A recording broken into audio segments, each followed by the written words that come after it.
पहले तो मैं आपसे क्षमा मांगता हूं क्योंकि मुझे यहाँ पहुँचने में देरी हो गई और एक दो जगह थोड़ी दिक्कत हो गई कि ट्रैफिक और फिर इसका भी, इसके वजह से 1 घंटा तो मुझे नहीं लगा देनी, इसीलिए क्षमा चाहता हूँ। और मैं 2 शब्द आपके सामने बोलूँगा और उसके बाद मुझे और पब्लिक मीटिंग को भी जाना है। तो इस प्रेस कॉन्फ्रेंस में बैठे हुए हमारे प्रसाद हरिचंदन एक्स पीसीसी, विक्रम मल्लू जी जो हमारे डिप्टी चीफ मिनिस्टर है तेलंगाना के, बहुत सीनियर लीडर है, then Siband Roy vice president, then Vishwaranjan Mohanty और यासिर नवाज और दूसरे मेरे साथियों। समय की कमी होने से सभी का नाम तो नहीं ले सकता, लेकिन आप भी ज़रा गुस्से में होंगे, फिर भी मैं 2 शब्द बोल के अपने एक तो क्या है, ये भुवनेश्वर ये बहुत ही हमारे लिए एक महत्वपूर्ण स्टेट है और यहाँ से हमारे अनेक नेता चुन के आए हैं और उन्होंने देश की सेवा की है। और आज़ादी के वक्त भी यहाँ पर पंडित जवाहरलाल नेहरू जी को जो पटनायक साहब का सपोर्ट मिला, तो इसीलिए हम आज़ादी को हासिल करने में कामयाब हो गए। तो ऐसा एक महत्वपूर्ण स्टेट है, ऐसे स्टेट में हम को जरा ये 24 बरस से धक्का लगा है कांग्रेस को, और यहाँ पर आज नवीन पटनायक जी 24 वर्षों के लंबे कार्यकाल उनकी बहुत बड़े अरसे से काम कर रहे हैं, लेकिन इतने दिन काम करने के बाद और उन्होंने जिनके साथ काम किया वो भी कम से कम 10 साल से मोदी जी उनके साथ ही है। उन्होंने इस राज्य के भलाई के लिए एक होकर काम कर रहे हैं, ऐसा हम पहले सोचे थे, लेकिन वो खरे नहीं उतरे। वो अब उनका एक दूसरे का जो ओपनली झगड़ा चल रहा है उससे मालूम होता है कि हमारे उड़ीसा स्टेट का कितना नुकसान हुआ, क्योंकि बगैर बात करे तुम लोग अंदर से ही एक होकर अपने तख्त की हिफाजत करने के लिए जो कोशिशें की, लेकिन उसका फायदा लोगों को नहीं हुआ। और आमतौर पर यहाँ उड़ीसा में भीषण बेरोजगारी है, दूसरा बेतहाशा महंगाई है। आपको तो मालूम है देश में महंगाई का एक बहुत बड़ा मुद्दा हमने उठाया है, और यहाँ पर भी और भी महंगाई ज़्यादा है। उड़ीसा की पहचान सस्ते मजदूर मुहैया कराने वाला राज्य के रूप में जाना जाता है। वो सब ये लोगों ने बना दिया। यहाँ पर इतना नेचुरल रिसोर्सेस है और यहाँ का रिसोर्सेस बाहर जाके बड़े बड़े कारखाने बनते हैं, बड़े बड़े यानी एम्प्लॉयमेंट मिलने के जो आसार बाहर होता है, यहाँ पर वो नहीं मिलता। इसको अगर दूर करना है तो हम ये दोनों सरकार को बदलना होगा। और तीसरा, खास करके ये चिटफंड और खनन घोटाले के कारण उड़ीसा सरकार की पहचान एक भ्रष्ट सरकार के रूप में है। तो इसीलिए हम जो बीजेडी को पहले वक्त जो हमने एक यहाँ के लोगों ने जो चांस दिया, शायद अब इस बार लोग देने वाले नहीं हैं और इसके लिए बीजेपी और बीजेडी दोनों बराबरी के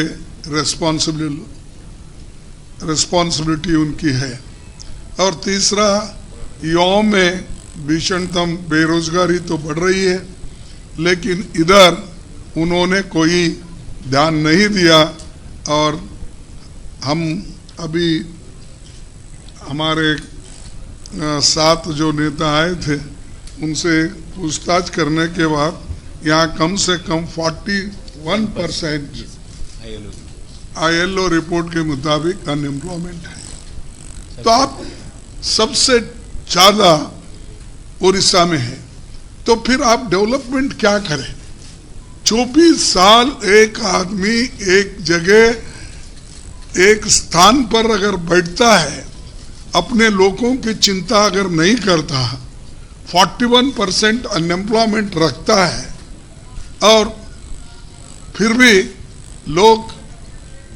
लोगों से वो वोट पूछते हैं, तो किस मुंह से वो पूछते हैं मुझे समझ में नहीं आ रहा।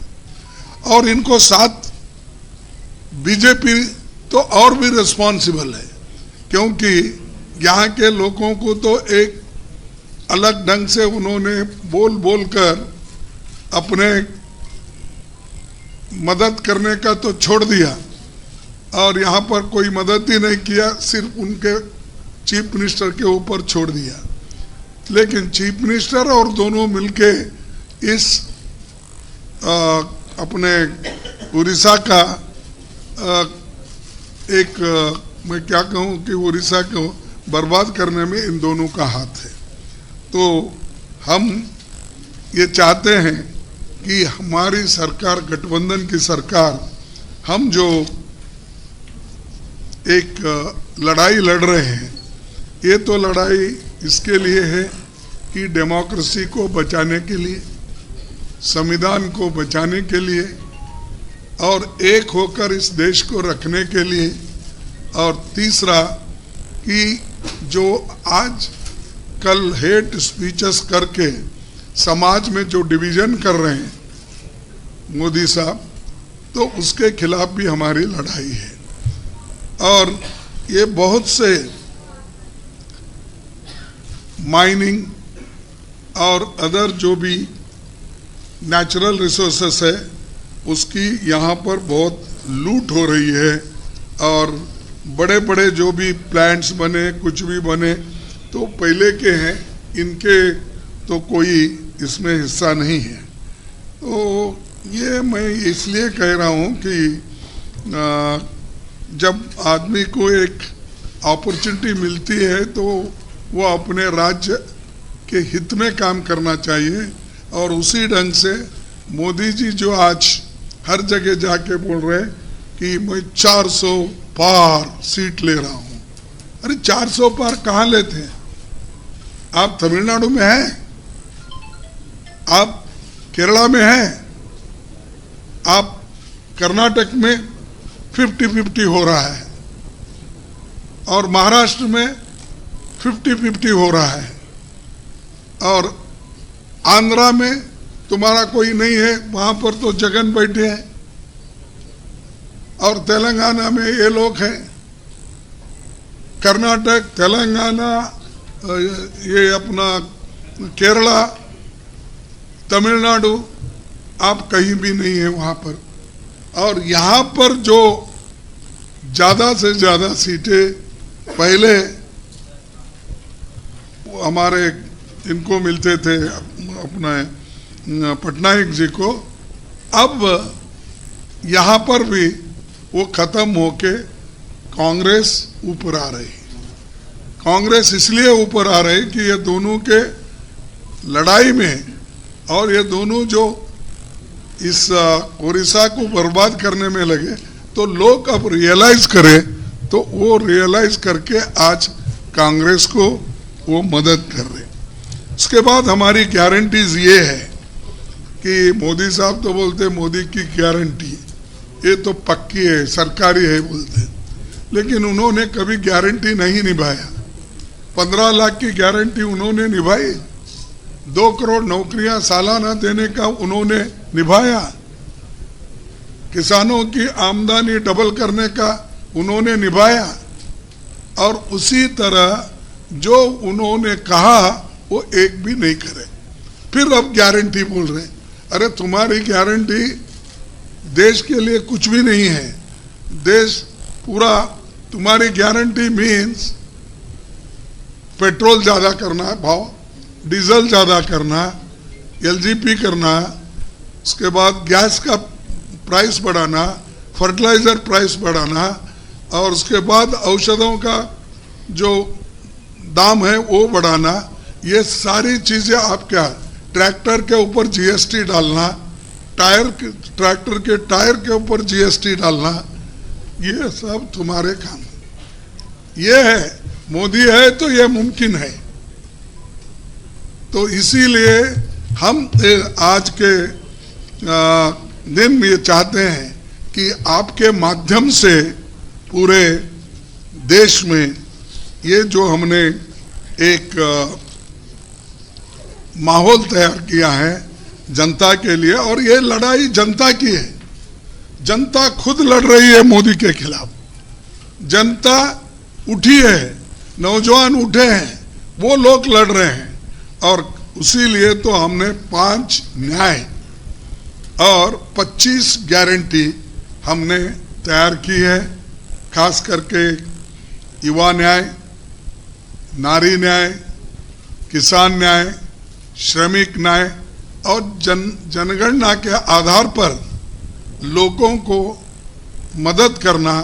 और उसी लिए तो जातीय जनगणना करके लोगों को जो मदद कर सकते हैं वो करने के लिए हम कटिबद्ध हैं, हम फर्म हैं, वैसा हम पूरा करेंगे।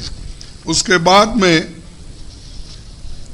मैंने लखनऊ में कहा था कि कल, तो ये क्या है, जैसा कि हम यूपीए 2 में फूड सिक्योरिटी एक्ट लाया, और उससे ही गरीबों का आज पेट भर रहा है। नरेगा का स्कीम लाया, उससे ही लोगों को फायदा हो रहा है।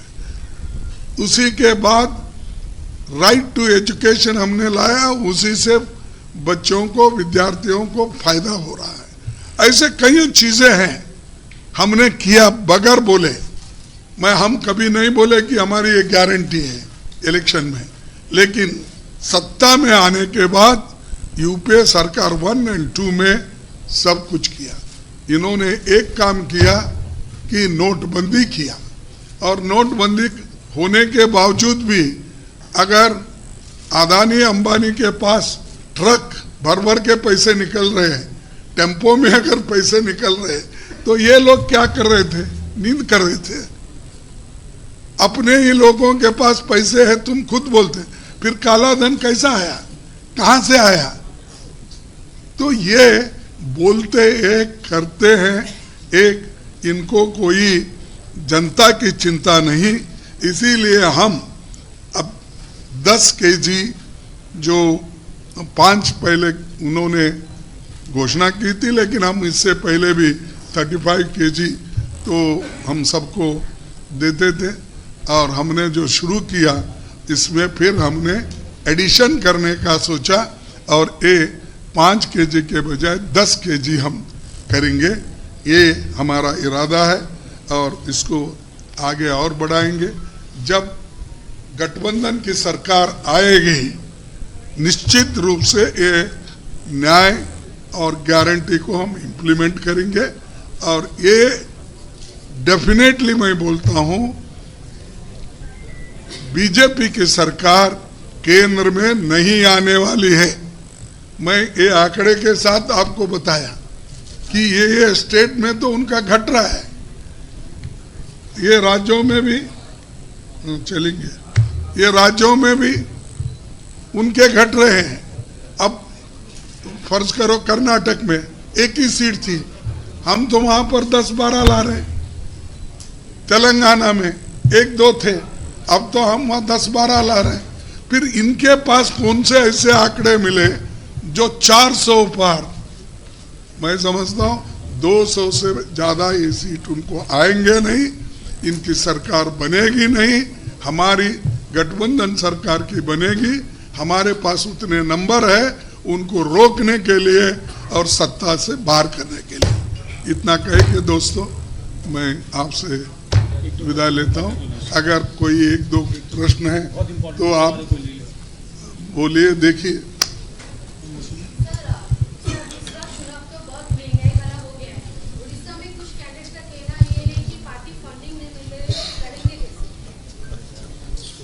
ये देखिए, इसको हमारे को एक तो हमारी अकाउंट बंद कर दिए। हाँ, जो 14 लाख रुपए की कमी थी कई के लिए कि हमने टाइम पे ये नहीं किया। 1 मिनट भाई, टाइम पे हमने रिटर्न नहीं भरा और उसमें 14 लाख नहीं दिखाए, तो उन्होंने ये कहा कि तुम 14 लाख नहीं दिखाए, इसीलिए 135 करोड़ रुपए का उन्होंने हमारे ऊपर पेनल्टी लगाया और हमारे ट्रेजरी को ताला डाल दिया, बैंक अकाउंट बंद कर दिए। तो ये लेवल प्लेइंग ग्राउंड तो नहीं है, ये तो सताने का है। और हम गरीबों के तरफ है, हम तो कोई अमीरों के तरफ नहीं उनके जैसा। और ये तो स्टेट ऐसा है, शेड्यूल कास्ट, बैकवर्ड, आदिवासी, ये सब मिलके मैं समझता हूँ 90-92% होगा। इतना बड़ी संख्या में रहते हुए भी यहाँ के लोग किस वजह से ये देते हैं मुझे मालूम नहीं, लेकिन अब तो सबको समझ गया है। डेफिनेटली हमको वो लोग मदद करेंगे, इस बार हम जरूर आएंगे।